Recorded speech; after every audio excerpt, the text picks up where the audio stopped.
Hey, friend. Hey there. What's up? Welcome to another wonderful Coin Show Hangout. We have an extra special guest with us tonight. No. We do. We do. We do in our green room. Bring him in. Bring him in. Bang! Hey, it's Brad Geek. That's fancy. You like that, buddy? I like being called extra special. That's good. Well, you are. My smart friends call me special. Yes. I thought that was a different reason. Yeah. Well, what do your dumb friends call you? Arrogant. There you go. Everybody's got dumb friends too. You don't lie. Yes. They're fun, but they're dumb. Oh, you know that. Yeah.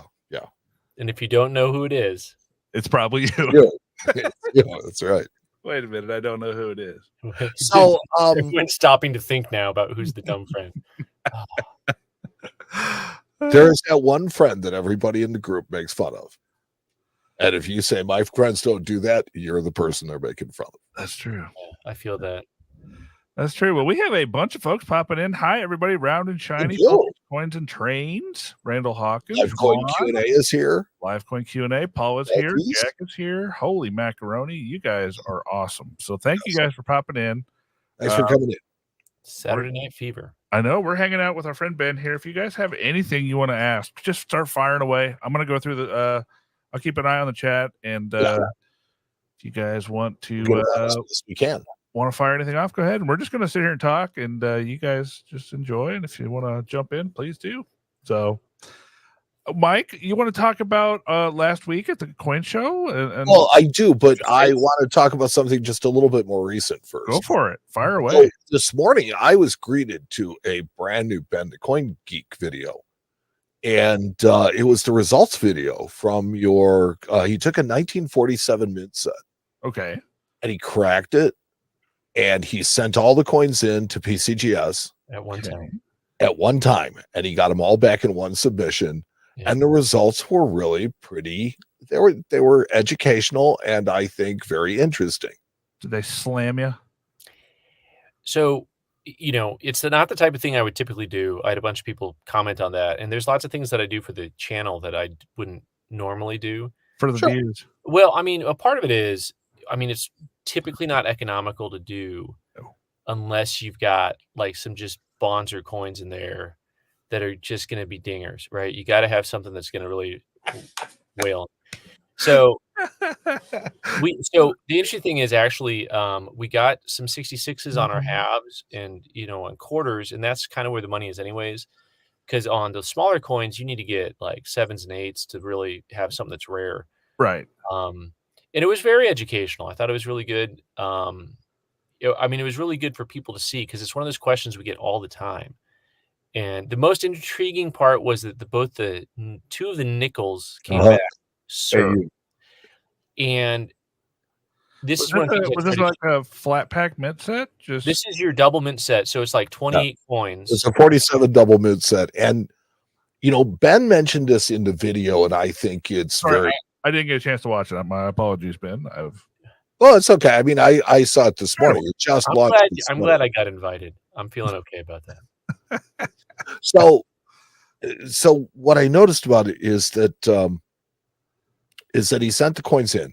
One of the things that he noted was that the copper and the nickel coins do not benefit grade-wise from any type of toning, whereas it doesn't seem to really hurt silver coins at all. He had a walking half that has a toning piece that kind of looked like California, and it really didn't affect the grade at all. Right. And yet he had two nickels that had just the slightest bit of color to them. And I think that was it more than anything else. I don't think it was the package. I really do think that it was just the color of the coins that they looked at them and they're like, well, they're worth AU money. And that's what they did to them. But a nickel, nickels are so hard to collect. Attractive, lustrous, bright.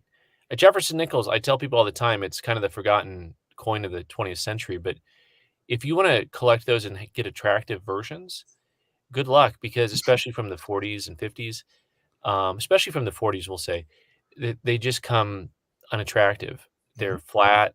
They're not lustrous. And I think to Mike's point, if they've been in cardboard or a holder of some kind, doesn't benefit, I think is the right way to put it, because usually it dulls the coin instead of enhances the coin. It just they usually get kind of hazy almost. flat, hazy looking. And so to find one that's actually really lustrous, I think is really difficult. So, and I think both those coins, exception. I think both those coins were original from the set, and people think that were switched out, but I think that they're new. They're just dark. Yeah. They're really dark, not attractive. So, And the sense grades, also suffered with it, but the walking halves did fine. I was gonna say that I have seen scents that come from mint sets that are absolute stone cold monster rainbow toners. So, and how much time do they spend in the Minnesota fog? Like, you know what I mean? Like, it depends heavily on where your coins were stored, what your climate is, and the way that cardboard deteriorates. What's interesting is when you get a bunch of those double mint sets, I get some and they just have flat out mold. Yeah. I get others that are mostly, they're kind of just worn looking. And then once in a blue moon, you don't see it until you see it. Once in a blue moon, you get a set in and the paper is pristine. You're like, you do a double take. You're like, what is this? Did someone replace the paper? And because that's how rare it is to find a mint set. They actually stored it halfway decently. Right, a really nice one that has not been compromised. Combination of oxygen, temperature, and humidity. Those are fun. I've always been a fan of flat pack mint sets.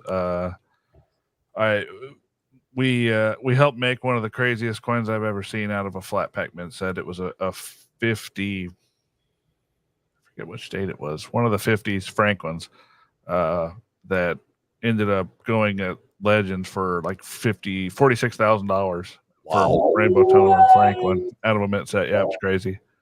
So is that from was that from the toning mostly, or did it come back 68 toned, or? It came back 7+ full lines, and it was a monster rainbow toner, and it just brought moon money. That happens. A lot of those mint set coins end up with some really, really attractive toning.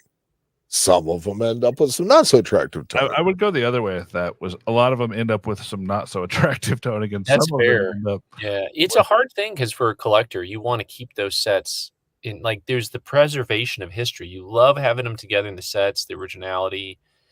On the other hand, it's like, is this going to continue to deteriorate these coins? Because that's not working for anybody. It's not working for you. Coins.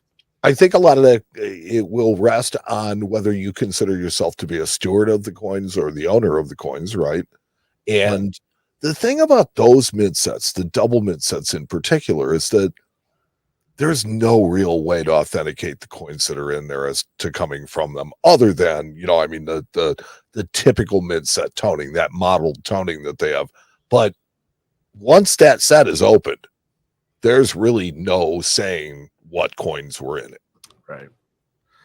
Randall makes a good comment here. He said, toning seems to me is kind of up to the collector if it's good or bad. General consensus is a bit of a premium for decent toning. Yeah. Toning is always in the eye of the beholder, or the beer holder, as I like to say. Beauty is in the eye of the beer holder. But that, I have seen coins that have been toned absolutely just the craziest things you could ever see, bring moon money, like the one we were talking about. So yeah, most coins, general consensus is that toning is cool to some people, but some people would prefer them blast white. So are you guys both kind of sick of every guy who brings in a coin that has anything but white color to it and wants like double, triple sheet? Are you done with that yet? Or I've been done with that for about 20 years. Yeah, 20 years. I consider the toning boom to be really a COVID boom. In other words, okay. Like I had some longtime toner collectors, and those guys, it really wasn't until about COVID when you really saw that toning market just the old holder market, the toner market, a lot of the little smaller segments of the market really took off during COVID, and toners is one of them. But I'll see dealers, it'll be like this jet black coin. They're like, toned. I see it so much on Facebook. Totally toned. On a lot of the Facebook groups, it's like, coin has beautiful toning, and it looks like a Dalmatian that's been on fire. I mean, it's just like nothing is attractive at all about it. And Yeah, I mean, it's one thing to have, pastel colors on it, right? But it's like once it progresses past purple into that kind of brownish, So why don't you blackish. guys describe what makes the good toning? What are the combination of things that you see? vibrant colors. So like bright, brilliant. Vibrant, yes, they have to be absolutely Transparent as well. Yeah, you need to be able to see the luster through it. Okay, I got you. Yeah. So yes. So no haze. You want to be able to still see the surface of the coin. Yeah, and no black, no spots. Yeah, and then it's all about color. And in some cases, say I'm going to catch crap. Some cases, even certain colors, like in certain cases, it's really about where it is on the devices that are on that particular coin. And which side of the coin it's on. There's a look sometimes that a coin will have. So it's not always. So there's the brilliance, but then there's a type of toning. I consider this to be like with Kamems. There's a certain look that the 1930s, 40s Kamems get that it's a little bit speckled, but colorful. I'm going to log into CoinFacts here, and we're going to just pull up some of their images, and we're going to talk about toning, boys, because that's what we do here. We go off on tangents. Down the rabbit hole. All right, that's the great thing about this show. Let's pick a Kamem that comes toned. I thought we were going to talk about the Masters of the Universe comic books. Well, that's for that other show you like from your childhood. Well, she was good too. Don't worry about it. I know you had all these toys. I will tell you that my nephew had a He-Man doll, and he used to play with it. And okay, there we Doll's not the term. Whatever. So we used to get him really, really riled up just by with He-Man. I would play it. We'd be like, "I have a problem." And he'd be like, let's see what he says. Let's take a look at some Kamems with toning. Here's Iowa. Iowa's can come attractive. This is that modeled toning that you typically it's got a little bit of that speckled look, but has brilliant color still. Right. This one's in an MS69 holder, by the way. No wonder Iowas are so cheap. Like, they come so nice. I mean, I can't tell you something about Iowa coins. They're always like perfect condition. They're corn fed. Iowas and Wisconsin. Just the corn. You're right. It's the corn fed state. So that is kind of the bright, clear toning that you like to see. Yeah. I call it clear toning, but it's the bright toning where the luster is just banging through. It's not dark. The color progression is nice. Lots of greens and blues are what people like. It's on the right side of the coin too. For example, this coin, the more interesting side obviously is the side with the eagle on it. But let's go through a couple here. You shouldn't have to hunt for the. To me, this coin is too dark. Yes, and I was going to say that coin. This one's unattractive as well. So I would say unattractive. So when it comes down to toning, I always say that there's three types of toning. You have positive toning, which is something like this, where it's pretty. It can affect the value of the coin. Then there's what I would consider to be negative or neutral toning, which is really doesn't go one way or the other. It's kind of something maybe a little bit less vibrant than this, where it is toned, but the toning doesn't really do anything for the coin. And then you have negative toning to me, which is just ugly, black, spotty junk, which can actually hurt the value of the coin. So, as it should. Yes. I'm just going to keep scrolling through images here. Ooh, you guys were both. Oh, that's intriguing. Yeah.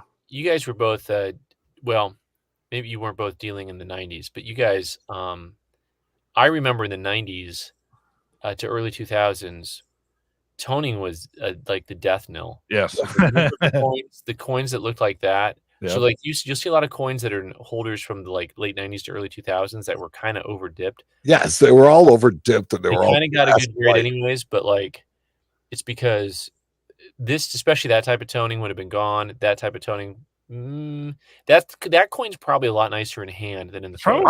I was going to say, I think I like this toning a lot. I bet you that's really pretty in hand, actually. Yeah. The photo stuff is tricky. Ooh, hello, that's white. There you go. That's neutral toning. It's toned, but it doesn't really do anything for the coin. That's positive toning. It's a little dark, but it's pretty.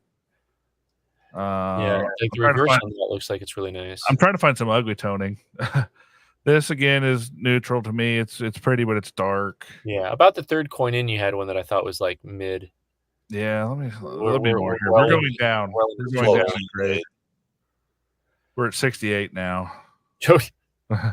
So is this just on This is just PCGS Coin Facts. This is their images pictures of stuff that they have certified. Let's see if we can find an ugly one. Pull up some grants. You'll see some really ugly toning. Like this toning to me, come on.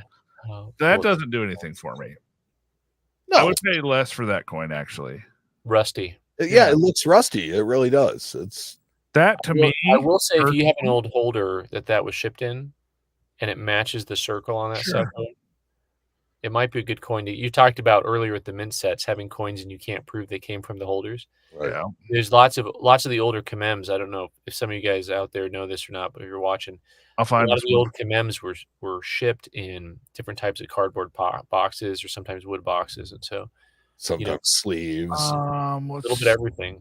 Yeah. Find one of the ones that was shipped in those. Boogers were they? I think Hudson's might have been. boogers were sent in the they were sent in the just like There's the tabs those on that.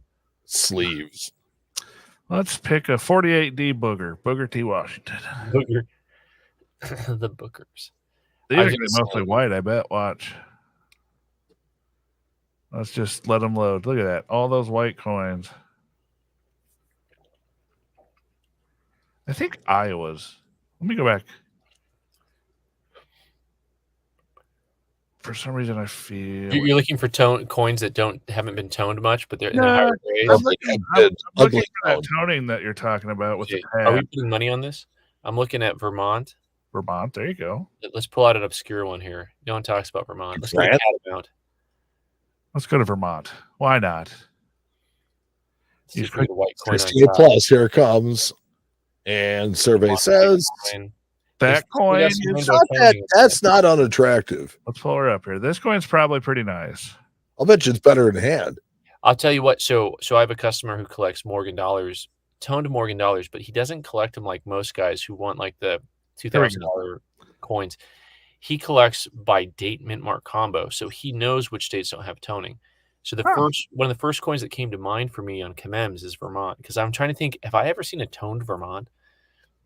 There's probably a few others that I'm like, don't. It's like here, beautiful example of negative toning. That coin is ugly. So it probably has PVC damage. Yes, Yeah, it's probably hazy as hell. On the left side of that coin. So the other thing that's interesting is when you talk about you're seeing higher grade coins and a lot of them are toned. I think this just speaks to the fact that within the marketplace, there still is that place that originality gets rewarded. right. And, Well, and for years there was always something that I called when we were grading coins the toning bump. You would always get that extra half point or point grade for an attractively toned coin. It's just how it works. Well, it was more lightly toned coins, I think, because people were kind of in love with this idea. Well, it's got toning, which means it hasn't been cleaned. Yeah. when I was at Central States, I saw a MS67 Plus SLQ Standing Liberty Quarter and an MS68. And the MS67, they're both, I think, 17. Like they were common-ish dates, but they're crazy high grades. And the 17, the MS67 Plus, was target toned and really attractive from the toning perspective, but also had this like little eighth of an inch scratch at the bottom. And I thought, there's no way I'd ever get that coin in anything better than a 5 holder. Yeah. Because of that scratch, you know. And this, but by the way, the 68 was the nicest Standing Liberty Quarter I've ever seen. It was white, and it was just like the flesh on that thing was just like brand new. It was stunning, and not a mark on it. I was like, okay, that's a coin. Like it looked at least 2 points nicer than the 67 Plus. We had a really interesting Standing Liberty Quarter in the shop yesterday, and it's funny because it was a little bit of a hot topic because our high end guy, Mike, was looking at the coin and he's like, "Here, look at this," and I look at the coin and I'm like, 65 full head, and I'm like, well, yeah, it's like a 29 or something like that. I'm like, okay, yeah. I mean, he's like, well, there's no way it does full head. And I said, well, okay. I said, but PCGS, at the end of the series will allow a slit for an ear hole. It doesn't have to be a hole. It can be a slit. And it's just what the standard allows. And so, I told him, I said, well, unfortunately, according to PCGS and the standard, it is. And he got all mad at me and walked away and got butthurt when he kind of was talking crap about me to somebody else. And they said, well, the fact of the matter is he's correct, because they do accept it. So it's PCGS's standard, and they're calling it out on their standard in their holder. I don't necessarily agree with it, but the standard is the standard, and they call it what they want. It's what I said for years. You don't need to learn how to grade. You need to learn how they grade. Right. So this is just, one of my most common kind of analogies I use for grading is sports. If you watch a little bit of sports, you know what I'm talking about. A good coach tells their players, it doesn't matter if they, how the refs call the game. In other words, if it's a foul or not, what matters is you understand how they're calling the game, and you adjust to that. Right. And the reality is that, but by the way, for full heads, I guarantee you there are 1,000 more almost full heads that we would have called full heads that didn't make it, for every one that they called full head that we don't think is. Yep. Like, they're always going to err on the side of it's not a full head. Like, if you send in, especially a rare date, you send in a rare date coin that you think is full head, it ain't coming back full head. No. Unless it's just like perfect. It's got to be obvious. It's got to be obvious. It's got to be a monster. It's got to be something that makes them reassess all the other ones that they've graded. And all the Standing Liberty quarter, like, I got a couple guys that do SLQs. That's why I got to see some special coins this last weekend at Central States. But, I've had a guy that sends me some really cool documents on, well, there's full heads, and then there's like full heads. There's like the guys who are really SLQ wonks, they have levels and layers of what's a really full. And by the way, of course, each date has different things that qualify as a full head, partially because you've got 3 different designs under the Standing Liberty series. Right. For the head style, but also just because there's certain dates that, like, go find a 26D with a full head, and it's like those things have a dished head, like a dome. Well, I mean, it's like a 27 or 26S Buffalo. Find one with a full horn. Yeah. Really, really hard to find, and they may not exist. I'm gonna switch up the convo a little and pull up another comment here. Can we talk about the 2024 Jefferson nickels? The U.S. Mint hasn't made but 61 million so far this year. So Okay. are we going to have any kind of shortage of certain denominations this year for rarity, or are we just looking at a kind of a slow year after the COVID kind of rush is over? So is the concern that they're not going to have enough for circulation? I think the COVID? it might be 2009 all over again, where they only made 39 million of it. Well, 39 million is still a lot. In the case of this year, how many have they made so far?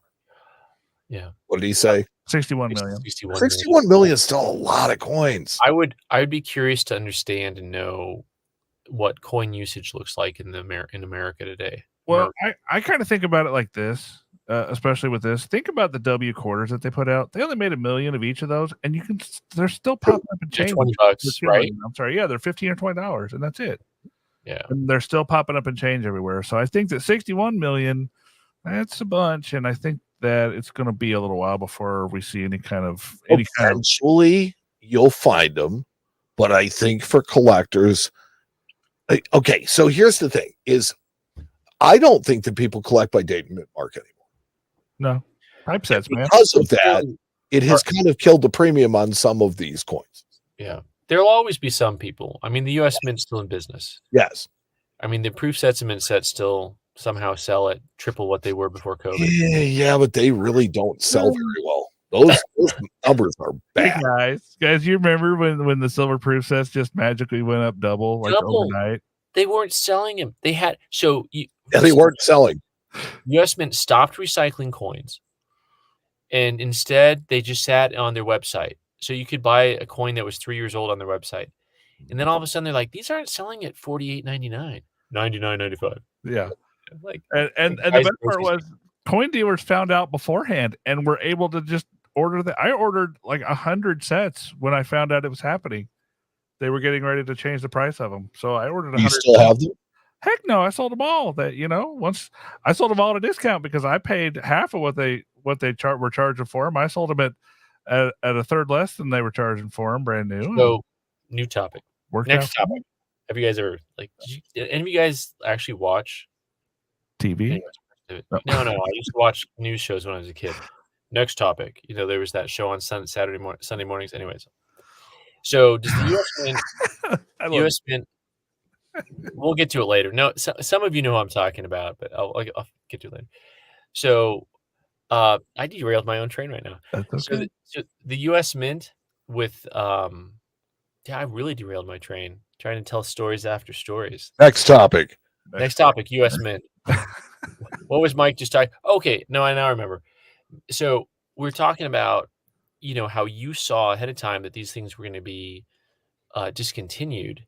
At what point is the U.S. Mint going to actually work with coin dealers again to make the product? Like, I don't even look at anything the U.S. Mint's doing because, so back in like the 80s and 90s, any U.S.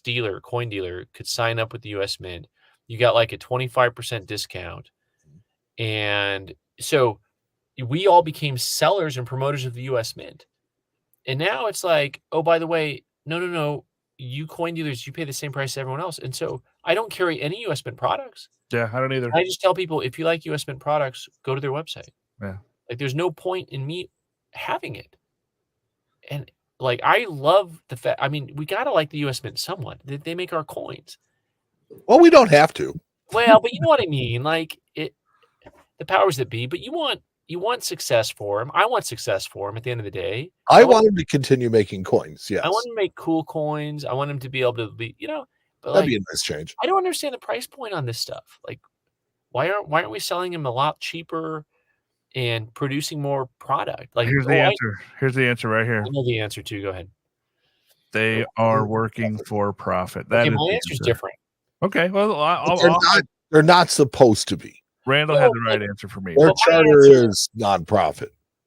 My answer is that they're run by MBAs. Somebody got really educated. Bean counter. Said, no. We triple the price, and then you sell. Well, actually, we're gonna go ahead and then we'll make more money when we sell. And it's like, no, guys, like, if you want a successful business, just be consumer friendly at whatever you do. Yep. And the person who's lost in all this is the consumer. Like, if you're a retiree who's bought mint sets his whole life and proof sets, and all of a sudden a silver proof set's $100, like, and then you want to buy the rest of the product, it's like, that's the other thing too. It used to be you would order 2 sets or 3 sets a year and you were happy. You would get your proof set and your mint set and maybe your proof silver eagle, and that was it. And now it's like, okay, guys, well, set number 47 this year is the double enhanced reverse mint proof silver set. Not to be confused with the single enhanced proof reverse mint set. It's like, come on, guys, really? It's just they're taking the same coins, they're sticking them in different packaging. Well, here's the unenviable position, right? Which is, if you wanted to produce new coins for the U.S. Mint, what would you do? Because everything that they've done that's been like 100-year callback, it's like these stupid movie producers, right? Like, let's make a cool new movie. How about Ghostbusters? But that's what we do, right? We just recycle the same stuff over and over and hope it hits. And people eat it up, so they keep producing. No, it's going to hit. That's why they do it. See, but like, you and I know, like, some people just poo-poo everything that comes out of either the Canadian Mint or whatever, some other country mint. The reality is, when you pull up their silver coins and you look at it compared to our silver eagles, I'm like, gosh, we're kind of like a B to C student, maybe. Yep.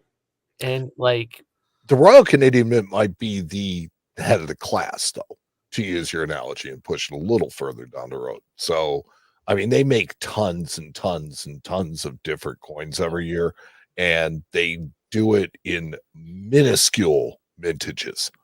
Yeah. Brian makes a great point. Just the way the post office killed stamp collecting in the late 70s to 80s by releasing dozens of commemorative stamps every year. You hit that one right on the head. And I just want to thank the outlaw of Josie Wales, first of all, for the best handle in the entire group. But also, it was the McLaughlin group. And you guys, I love the fact that my two co-hosts here are just too young to remember. But the McLaughlin group is fantastic. Is this guy who looked like Warren Buffett like 40 years ago. And he's sitting there at the round table, and all the smart people are giving their answers, and then he'd be like, next topic. And he just like go on. Like he ran the show. That was it. He didn't have to offer with whatever you had to say, and it was next topic. Group. Beautifully done. I'm glad to know that I can group. Anyway. But the other thing that the Royal Canadian Mint does that we don't do very well is they release some really limited products. I mean, we're talking mintages of 1,000, 5,000. I mean, a couple hundred for some of the bigger stuff. But that's them in the U.S. Mint in the butt, right? Like when they have a limited issue, and then everyone complains, I can't get the product, and then it's 300, 3 times the value on the secondary market. And so personally, I think that they went down the right road when they started offering subscriptions. Yeah.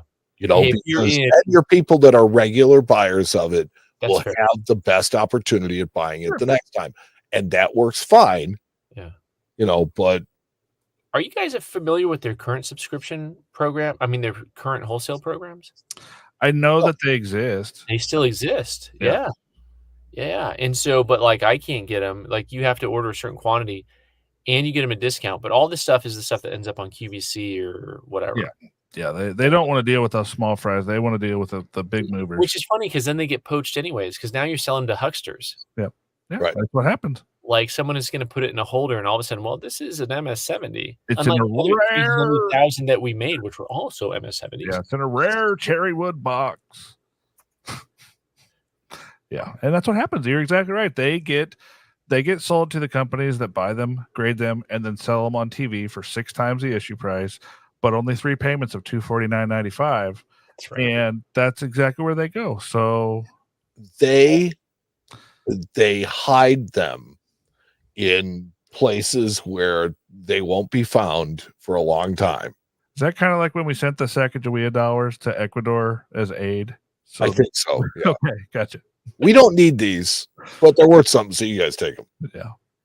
Boy, that's funny. Have you ever heard this story? I don't think I'm familiar with that story. So there's a story that at one point the United States said, hey, we have this aid package that we're willing to send to you, but it's you cash have deal. to take it in Sacagawea dollars. Mm-hmm. And they sent them down to South America, and they circulate like crazy because Sacagawea and her child looks very similar to a South American woman. So use the slow clap for that. Yeah, and that's how they got rid of them. One of my favorite moments in U.S. Mint history, 2012. The presidential dollar series is going over like a Led Zeppelin. Do I have any dramatic music here for this? Hold on. Let's see. Do I have any dramatic music? I don't know. That's not dramatic. No. 2012, U.S. Mint produces presidential dollar series. It's going over like a lead balloon. Next thing you know, instead of circulating the coins, they choose to build entire storage facilities to house the coins. They need their own facility, like your deadbeat brother-in-law who refuses to get a job and wants to move in with you. Oh wow, that got a little intense there. Well, the music helped until we started getting the animal noises. Yeah, I was starting to feel your vibe, Matt, and then that happened. And then somebody was a jackass. I know. That's always the way it works. Mike's got a C and say over there. That's a step away from a Wookiee right there. Yeah, it's almost a Wookiee. That's funny. That sounds funny. But yeah, I mean, so that's the problem with the way the mint is right now. They would rather be mandated and follow their mandates to the T and do something completely and utterly stupid, like mint these coins just to have to store hundreds of millions of them in a facility that they had to build with your taxpayer dollars, than to actually, take a look at the system and why the coins aren't circulating and make the proper changes. Because until we get rid of the paper dollar coins in the United States are not going to do anything ever. Yeah. It's just the way it is. Yeah. Once again, it goes back to that question about how many coins actually circulate. in the U.S. And Yeah. I mean, most people that are our age and younger, they don't use coins. They don't use paper. They just like, hey, Venmo me. With Yeah, debit cards. That's it. and so it's tricky. Yeah. It's like, what? How many circulating presidential dollars? But you're right. If you want the coins to circulate, you've got to get rid of the dollar bill. You literally have to force people to do it. It's In just the way Canada, the dollar coin circulates. In Canada, the $2 coin circulates. Yeah. Can we get a $2 coin? See, I would be excited for some changes that meant something. Yeah. Get Who rid would of you the put on the dollar $2 bill. coin? What's that? Who would be on the $2 coin? Is this where I say your mom? Because It could be. Wow. that's the answer for almost any question around my house. When someone asks a who question, it's always like, your mom. My dad. Big So, okay. So let's propose some coinage changes here. Okay. Now we could go with the Zoop de Jure here. We could go with Hamilton, who's suddenly become popular. I think you got a better chance of putting Harriet Tubman on it. Yeah. I would love to see Harriet Tubman on the 10 where they wanted to do it before. Right. But since they're not going to take Hamilton off the 10, why don't you put Harriet Tubman on the $2 coin? $2 coin. Boy, that's a tough one. I mean, we've got all the retreads, right? Like we've got all the guys we've seen before. Like, What about No, Jay-Z? let's go someplace different. Jay-Z? No Jay-Z? Okay. Yeah. 50 Cent? Wouldn't it be funny if it was 50 Cent? Because then you'd have like $50 on a $half. you'd have a That should be a slam dunk. You put 50 $2 cents on a $half. coin. Yeah. Or yeah, Like we used to have a you $2 can put him on the 2 and it'd be a 250. I like it. That's right. Oh my god. He's We're dorks. picked up what I'm dropping down. We're all three the biggest dorks I've ever met, and that's okay. Put Chance the Rapper on a $3 coin. Who would you guys like? All you out in the chat and whatnot. Who would you put on a $2 coin? Like you got a coin. Let's pick someone new. I want someone American and historical, right? I mean, Sure. So, Paul do we Revere. go But can we go someplace other than the typical old white guy? Yeah, I'm with you. Okay. Oh well, listen. Well, why don't we go with the obvious pick then? Martin Luther King Jr. There you go. Like there's Well, the guy. that's a solid choice, right? Medgar Evers. I like that one. I do. So for those of you who don't know what we're talking about with Harriet Tubman, originally they were starting to talk about having Harriet Tubman replace Hamilton on the $10 bill. And then the musical Hamilton came out, and all of a sudden Hamilton became completely out of American obscurity into the limelight. Yes. And so people were like, we can't get rid of Hamilton now. Well, he's the perfect guy for the $10 bill, especially as you have the U.S. Treasury on the back of it. Yeah. No. I like him there, but also I would love to see some circulating commemorative paper. Like the stuff you can do with paper money is insane. Not that the America would nowadays. The BEP wouldn't, but What about some of that augmented reality stuff? How you doing? I guess. See, so Randall Hawkins, just answered Dimebag Daryl. Dimebag Daryl. How does he end up in like every time on a live stream, someone starts talking about Dimebag Daryl? Hey, he shreds. He's popular, man. R.I.P. Bag. Dude, Martha Washington. By the way, thank you, Jack. That's a good suggestion too. Martha on a circulating coin would be nice. I'm down with that. For a long time, she's actually been on the test coins secretly at the U.S. Right. Right. She's on patterns. Yeah. Yes. She's on the test patterns they use. Have you guys ever owned any of those? I had one walk in my shop one time in a plastic bag from a We kid. have a picture of it on our website. Dude, do not be in Tucson, Arizona, where it's just like a desert. Here, hold on. Let me get. I'll go to the website. He's gonna find it. So I'm gonna pull it up. Anyway, I got busy like reading. You're fine. Yeah, so no, we could have 50 cent on the 50 cent piece. We could have Dimebag Daryl on the dime. That's right. That's right. There's got to be a couple famous pennies out there, right? Okay, so this coin right here walked. Oh, you can have Penny Hardaway. This walked into my office in a plastic sandwich bag, and we had it certified. It was one used for the testing in vending machines, and this kid's grandfather owned a company that made the functional machinery for the vending machines. So he ended up with one of these. That's a super cool story. And also, what man post for this? Because that is brutal looking, Martha Washington. Yeah, that's true. You could have tried. You Yep. could have tried. He had one Also, job. so was that coin from the time period of the Sacagawea, or is Yeah, that yeah. It was when This they. is a It was when pattern they were. No, it was when they were rolling out the testing. Sacagaweas. They wanted to test them in vending machines. So Yeah. before they made those, Eric's bringing back Ben Franklin for the $2 coin, and I actually thought that myself, even though. So the problem is the retread thing. Like, if you're going to eliminate people who've already been on something, it's like, well, I think there's so many people that really do deserve to be honored, and so many people have already done this. Let's see. Mike has mentioned in the past he wanted to see more allegory on the coins. I agree. Bring back Lady Liberty and a badass eagle on the reverse. Fair. Oh, that's what I'm saying, man. I saw. I like so it. it's. By the way, I did a video not too long ago where I compared just some of the eagles on coins, like the Kamems and stuff, the older Kamems. It's really interesting the diversity that you can get out of one thing. And there's something to be said for having something that's a little bit more modern looking, I think, than just the heraldic eagle. And if you go back and look at some of the Kamems from the 20s, you get some of those Art Deco eagles that are really cool. Like some of the Art Deco stuff. The Connecticut, I just did the wrong one. Who was I thinking of right now? No, the Connecticut. I'm like, where's my red book at? I'm a coin guy. Where's my... Anyways, I'm coming. I got you. Hold on. I'm on the way. This is awesome. I'm going to show you my favorite eagle on any coin that we ever did. Let me find it here. I kind of go high on the Bridgeport.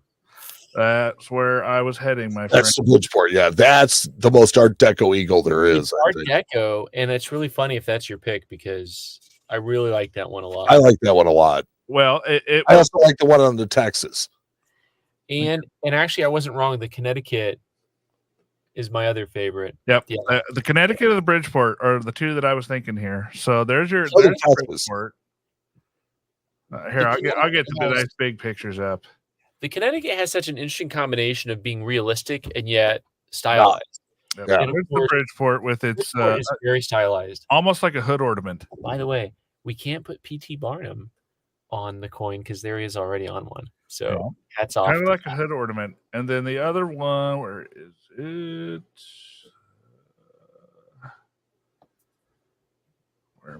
Vermont. Bridgeport. Yeah, sorry. It's right there.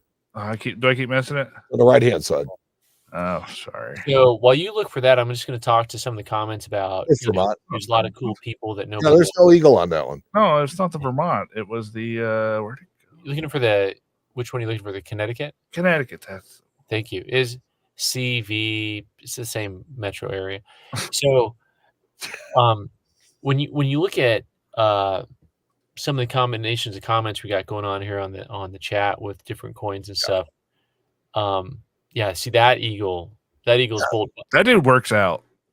By the way, one of my favorite coins. Show the one on the Texas now, though. You get that coin in MS60, 566. That tree actually shimmers. It pops. All the little cuts on that, the whole thing absolutely shimmers. It pops. And then Texas was next. Let's see, Texas. So my comment to everyone talking about the different, coins that are out there of people who could be recognized but aren't. I mean, really, that's kind of what they're trying to do with some of these other. I like that eagle. When you look at the women's program and some of the Native American programs, I mean, they were trying to produce coins that get new ideas of historical figures out there that you might not be familiar with. Right. You may not even learned about them anywhere in any history class.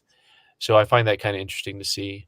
I like them doing it, but they do it ham-handedly. So, like, for example, the Women on Coins is a fantastic idea and a wonderful program. Okay. So why did you run it for 4 years? You're going to go to kids sports after the semi-quintet. Why didn't you do the kids sports for the 4 years and honor women for 10? I thought the women's series was a 10-year series. Oh, no. They just switched it up now because of the. What's the term for two? Semi-quincentennial is the one they invented for it. Yes. Yeah. Dame la petita colito. Yes. Are you semi-quincentennial? Okay. Help. So it's half of 500 years. Yeah. Well, that is. I agree that the I can't believe they're doing kids in sports. Oh, Yeah, I know, and they're leaving this women's So- program is a really good program. how do we save the U.S. Mint, guys? Honestly, how do we save Oh, I ourselves? don't know. We pulled Ventress Gibson in here by her ear, and she didn't listen. So Insurrection. But she's a political figure. I mean, I don't know her personally, and I'm not being rude. I'm just saying like that. she's a nice lady, but I mean, you she's understand director that of the Mint. She has a position- lot of control over it. Yeah, but that position, is she, as someone who's just new to the position, is she just going to veto stuff? There's like an entire No. machine So working what it is she is basically in charge of day-to-day operations at the Mint. Right. She's not in charge of what gets made. She is No, not in charge of the design. She is not in charge of any of that. That all comes down from above politically, and that's where The this all Secretary comes. of the Treasury, correct? Right. No. I mean, this is all people that get this stuff, put into a bill. They make a bill to make Correct. this certain series. It's all The political. Treasury Secretary has the authority to change coins if they've been in production for over 25 years. Well, So but that doesn't change anything for what we're talking about here. So do you guys have anything that you want to see really changed? Like, Well, we talked about Well- getting rid of the dollar bill. That's the Yeah. only thing I can think of. so, but getting rid of okay, anyways, these series are what they are. The series are rough. Like, hey, let's do another series because we did a series and it worked one time in 1999. Yeah. It's like a quarter century ago. Like, So here's my thing is I really like the idea of what you said with doing commemorative paper. Yeah. And so maybe what you do is you leave the $1 and $2 bills as commemoratives going forward. You sell them at a premium. You Kinda make something that people can collect. You issue them that way and completely eliminate them and issue a $1 and a $2 coin. Kind of like they did with the Kennedy half dollars, where you can just buy them uncirculated from the Mint in rolls, and that's it. They really don't make them to circulate that often anymore. Yeah, every once in a while. Last year they did. Yeah, This year they're not again. And it's that whole thing. But the Kennedy half dollar before he was assassinated on TV was the workhorse of the American economy. More people had those in their pocket than had any other coin. Yeah. And then our parents watched them get killed on TV and they were afraid to change the channel. You were also fighting once again that culture of electronic culture, which is like, okay, for circulating coins, I mean, there's a reality that we're not going to.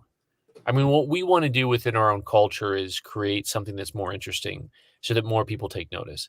But the reality is that we're not going to change the culture of the banking culture.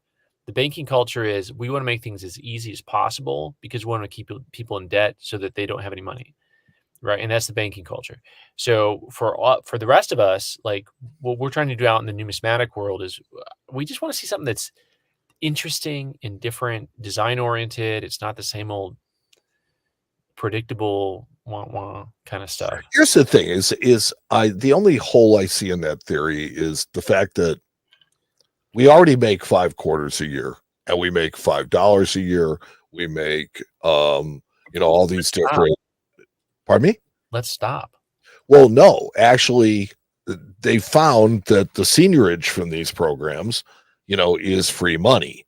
And so because of that, they're never, ever going to let that stop. They made money on something. They're just going to keep doing it. Well, they make money on every single one. And the fact that they make 5 different quarters every year, right? They now produce 5 times as many quarters as they used to. Well, yeah, Casey, I agree, says that they should just make the 1 quarter. And then Sean commenting on that we should maybe consider doing more things with privy marks in creating coin treasure hunts. I actually consider Sean's idea to be pretty good. Like privy marks to me are fun. The OG privy marks, the Wisconsin quarter, which was not a legal privy mark, but I mean, somebody circulation, let people go find them. That's a great idea. Perfect. Here you go. This is what we. But let me play devil's advocate for just a second. Mike, because I don't expect anything else from you. Yeah, I know. But you have since 2012, they've been making estimate quarters, and nobody pays any attention to it. I'm talking about circulation strike estimate quarters. Nobody cares. Fair. That's fair. But also, to combine that with the idea that KC's talking about up there, well, that's because you're doing 5 quarters a year and they're all different. Like I think that the coin circulating program has run its course. We don't need all of these different coin programs. I just don't think that they're beneficial to anybody. I mean, I don't know that. I just don't know who it's benefiting. Well, we're Like, talking about the design changes and Uh-huh. stuff that's coming along and what we would do differently. Can we not do this, please? Matt, dude, if I get to No, I colorize think that, graffiti style. if I get to colorize that though, No. See, that's got to be tagged. It's got to be just like neon colors and Yeah. No. So- This is not what we need on our coinage. I'm sorry. Matt, can I point something out to you? Yes, please. You're getting old. No, I think I'm getting wiser in my so old age. But here's the point, right? So Matt's got a coin shop, right? Mike works at a coin shop. You tell me if anything about the current series of circulating coins has in any way produced more coin collectors or more interest in coin collecting. Negative. The current one, yes. Oh, I will fight this one Counterpoint. to the death. For you talking about which Women series? on Quarters program has brought more collectors into it than The women's? yes, the women's quarter program. Man, are you has seeing brought that? more in You mean than the women's? the national park program. They brought in more people than that. I've mean, not you had a must single person come in my door. Chi-Town is different. Chi-Town's just different because here's the thing. Yes. I've seen a drop in quarter collectors since the women's program started. And of Right. course, that's because 90% of collectors are men. Yeah. You know, I mean, honestly, I mean, I will tell you that the people that seem to be flocking to it are, on the whole, more women than men. That's true. Which is good. I want to find a way to get more women in the hobby, but I don't think it's with stop condescending. What's that? I said stop condescending. That'd be the. I'm not talking about you personally. I'm talking about kids. Thank you. That's that. Never mind. I want to break the glass ceiling for women in this hobby. Like, one of my goals is to get more females involved in the hobby. But you don't get them involved by making a women's quarter program. You get them involved by getting younger generations involved, which means you got to meet them where they are, and you got to teach them history, because women don't learn history. So, like what women's history have we ever taught? So listen. So the best thing that's happened to history and coin collecting in general is the musical play Hamilton, which I think we referenced earlier, because I've got a bunch of young ladies that I know that they knew who the Schuyler sisters are. They know who Hamilton is. They know who Jefferson is. Yeah. They know, like, Lafayette. Oh, dude, I love Lafayette. He's so good in that. Anyways, but also, but like literally, like, people do like, well, this isn't. Once again, back to the well, actually, this isn't, like, people get all Poindextery about it. Like, you don't understand. Like, this gets young people involved in history, which is like the gateway drug to coin collecting. I just think that there are lots of angles that you can take with history. That's fair. And so I don't think you want to tell one story. I think you can tell hundreds of stories. Oh, correct. But is the average kid getting exposed to even a quarter and change because dad and mom are using their, Venmo? Oh, I agree with that. That's, but when they do encounter it, I mean, whose job is it to get coins in front of people? The U.S. Mint, the ANA, banking system, your local coin club, you and I. Like, whose job is it to create more coin collectors? Well, I will tell you that it behooves the dealing community in general to do so. Well, it behooves all the collectors to get more collectors. Well, but over the long run, intrinsically behooves the dealers, because without the collectors, they don't have a living. Well, they could all go back to their day jobs. No, we could all sit around and just sell coins to each other in dark rooms, stocking shelves at Walmart, drink wine in dark rooms, sell coins to each other. That's kind of how some coin shows I've been to are, actually, believe it or not. Well, that was Josie Wales says, unfortunately, that graffiti coin is the closest thing to art that has been on money in a while, but it is absolutely hideous. I have no idea how that coin's going to look. And this is the other problem, is the renderings on stuff. I look at it and I'm like, okay. But once again, like, so here's the thing, like, and you guys have both experienced this because I know I've talked to you. You guys have, because you have different types of influence between your shops and your social media platforms, you've actually have people come up to your table now, and it's not your your typical old white guy, right? So you'll have someone come up to you who is from a different historical background, maybe they're younger, whatever, and they collect coins, right? And so I think there's a place for definitely expanding what you or I would consider. Is this how we get it? I mean, with Cartoon Liberty, is this it? Disney Liberty? Well, okay, but here, Matt. So You- there's an old adage basically amongst comedians, right? That if you're truly going to be on the cutting edge, about half your material is going to fail. Yeah. I mean, like, Well, if you don't push that envelope, So I Matt, don't think you get real innovation. are these? So I'm are these willing to all- suffer this stuff in order to get the end product. Bring me up to speed. Or these are all just those citizens art designs. these are These are CCAC designs for the 2025 ultra high relief Liberty these are Bell. designs that are being considered for that coinage. This is And a lot of them just won't translate well into an well, ultra but high relief. no. These coins have made it all the way to the decision making What stage. I'm intrigued by, to Matt's point, what I'm intrigued by is the number of those that are actually, when you said cartoon form, Like, this is a pencil drawing, friends. you have a number of them that are actually designed into some type of cartoon form. And here my eye went straight to the classic one, like, oh, that one's nice. Yeah, like this one right here. Speaking out of both sides of my mouth, I right? like it. Going back one more before that. But that's kind of what I'm saying. In Like that, classic, classic. yeah, in that you have to have the duds. You have to keep pushing that That's envelope. fair. There's fairness in your statement there. I mean, this one looks like, what's that chef on the Food Network? What's her name? I know what you're talking about. Chef Ann. What's her name? Oh, Ed Burrell? Yeah, Ann Burrell. This coin looks like Ann Burrell as Liberty leading a charge of animals into a battle. Maybe The it was hair is definitely correct. This one looks like That looks more like Ed Burrell. no, there is no Dana, only Zool. That's that one. that one looks a little scary. That one Zool. is intense.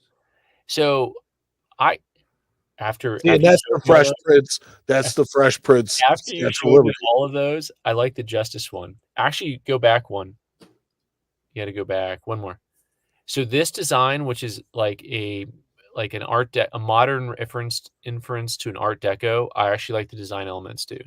So this one makes me think of a It's very different. show that my 1970s. kids watch. Like, this is Teen Titans Go. Like, that's what that is. Okay, If you've fair. ever seen that show? Fair.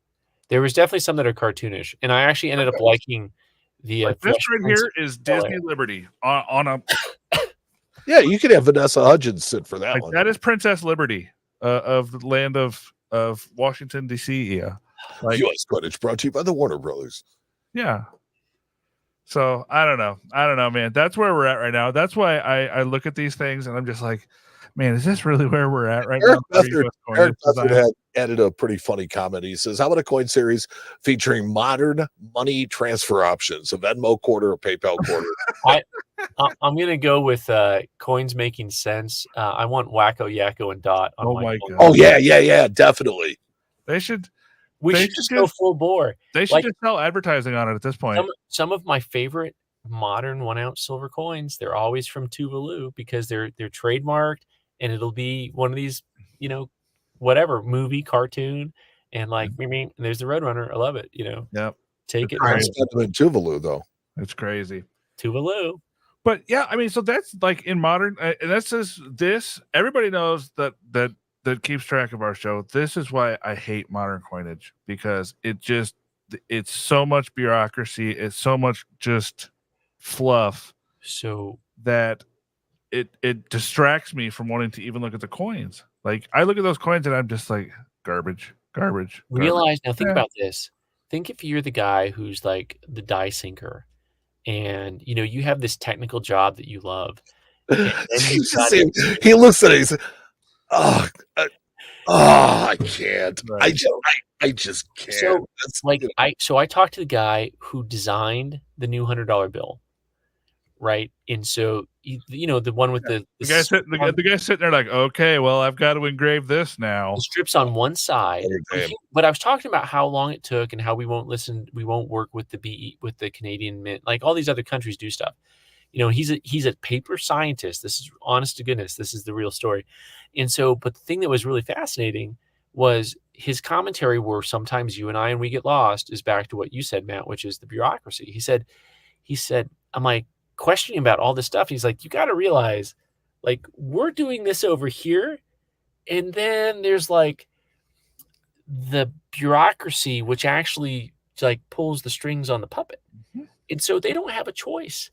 Yeah, they get told what to do. It takes like 8 years to do a 2-year project, and it's not their fault. Have you ever flown a kite?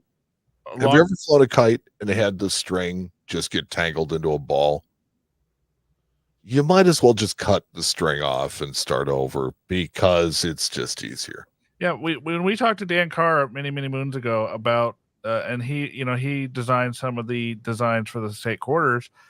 His basic information to us was, okay, well, we got a mandate of what had to be on this coin when we were doing our designs. It had to include a bridge, the certain bridge, the sailboat. Yep. I mean, literally, like they were told like 8 things that had to be on the coin, and then they got to give their spin to it. It wasn't like, here you go, guys, blank canvas, have fun. It has to have this element, this element, this element, and this element. Go. Yeah. So, and that's where we are now, and it's probably even worse nowadays. I can only imagine that it can't be any better. So that's where we are with modern coinage, and again, that's just why I hate it. It's too much bureaucracy. I want to be able to look at a coin and know exactly what I'm looking at, i.e., Morgan dollars, i.e., peace dollars. I mean, stuff like that. You look at it, you say, okay, this is Liberty. Okay, that's the Eagle. Bang. So yeah. You're well on your way to getting your old man, your crabby old man punched. To bring back what Mike said, Matt, your old man is showing a little bit. He is well on his way to getting his crabby old man card punched. It's like he used to tell me, Mike, you're old, man. You can't deal with all this. It's off my lawn. Yeah, he's getting get there. Out of my mint. Hey, Chris. Yeah, get out of there. Chris. Shanana is out there watching us, and he said he was late, but he was with his moms for Mom's Day. So I want to say, Happy Mother's Day to all you mothers out there. Yeah, all you mothers. And Happy Mother's Day to all the people that actually are mothers. Oh yeah, that's right. Uh-oh. And for those of you who all forgot, now this is your warning. Go get your mom a card. Yeah. Walmart's open till midnight. That's right. Well, friends, we've been going on just rattling around for an hour. And we didn't even have a plan. We just hacked it in. Plan. So we'll leave it with this. I'm going to leave it with this right here. Peter just posted this. Bring our coins full circle. Bring back precious metals. The real value and collectors will flock, new and old. I disagree. Only from this standpoint. The silver proof sets, how are they selling? So here's the weird economics problem, right? Which is, okay, so what if you actually had silver and gold in your coins, and then does that stabilize your currency, which is what the theory is? Or what happens when the prices shoot up? Well, all that happens is you end up cannibalizing your own currency again. Yeah. Because it all comes out of circulation and goes back into dollar bills, so that type of thing. Yeah. So, yeah. No plan. Sounds like you're fit to be the mint manager. Yeah. The government is in charge. Low hanging fruit there with the mint. We don't win to pick on the mint. Like, I think it's important what the mint does for the industry on some level. It's a part of the coin ecosystem. Like, you may only collect ancient coins, and so you think none of this matters. And I get that. But also, there's a part of it that impacts future parts of the hobby. And so, and like we said before, I mean, the mint director is a wonderful lady. You guys met her. I've only seen her in passing. Great backstory, wonderful person, but also she doesn't have the power to really fix these things for us. And if she did, she doesn't have the historical context to have some type of, like, you gotta have a little bit of coin background. She She's should hire just Matt. in charge of a factory. She runs a factory, and she makes sure that the factory makes the parts and the pieces that it's supposed Parts to. make money. That's a good way of putting it. And that's Actually, it. It's a manufacturing operation, pure and simple. Yeah. Doesn't matter. She it's like a car factory. You know, she doesn't decide what the factory makes. She's told by the greater company what to make. And to be fair, you know, these days everything is about efficiency and about how efficient your plant is. And the fact of the matter is that, you know, they've done a pretty good job of making what we've needed. The WMIT quarter series was a great program, and me and Matt were like, yeah, let's keep on, you know. And then she pointed out to us, well, it's like, yeah, but when you're doing that, you can't be making silver eagles, you can't be making platinum eagles, you can't be making gold, you know. It's like, so there's these other things that have to step aside because they are an efficient entity.